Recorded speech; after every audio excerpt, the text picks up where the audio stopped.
នៅក្នុងគណៈពេលនេះប្រទេសថៃកំពុងតែបង្ហាញអំពីការបាត់បង់នៃភាពជាប្រជាធិបតេយ្យដែលប្រទេសមួយនេះតែងតែនិយាយថាប្រទេសរបស់ខ្លួនគោរពទៅតាមគោលការណ៍បែបប្រជាធិបតេយ្យសេរីនិយមប៉ុន្តែផ្ទុយទៅវិញក្នុងពេលថ្មីនេះក្រុមអ្នកនយោបាយថៃមួយចំនួនកំពុងតែបានបង្ហាញអំពីភាពអសិលធម៌និងកាយវិការបែបយុគមឬកាយវិការបែបក្មេងទំនើងក្មេងពីលដែលប្រទេសថៃតែងតែនិយាយថាដេកណែវឬលោកទេវតា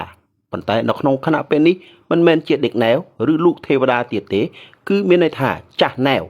ឬក៏ចាស់ទេវតាដែលពួកទាំងនេះ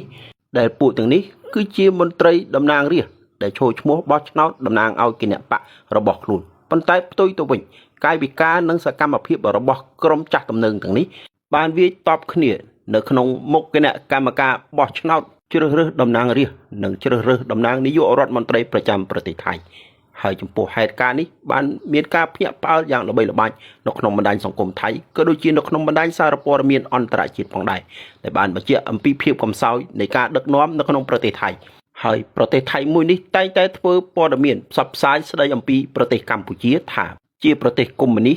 ហើយមិនមែនជាប្រទេសដើរតាមមាតិកានៃប្រជាធិបតេយ្យនោះទេប៉ុន្តែផ្ទុយទៅវិញប្រទេសថៃមិនមែនជាប្រទេសដែលគោរពនៃច្បាប់ប្រជាធិបតេយ្យដោយអ្វីដែលខ្លួនបាននិយាយអួតក្តែងឲ្យអន្តរជាតិបានដឹងថា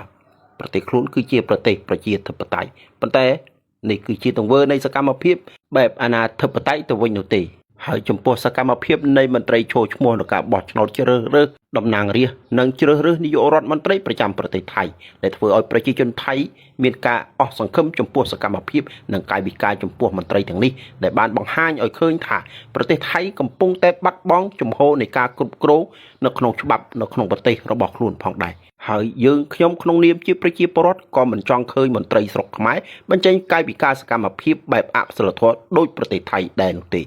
ពីខ្ញុំខ្មែរ KPP សូមធ្វើសេចក្តីរាយការណ៍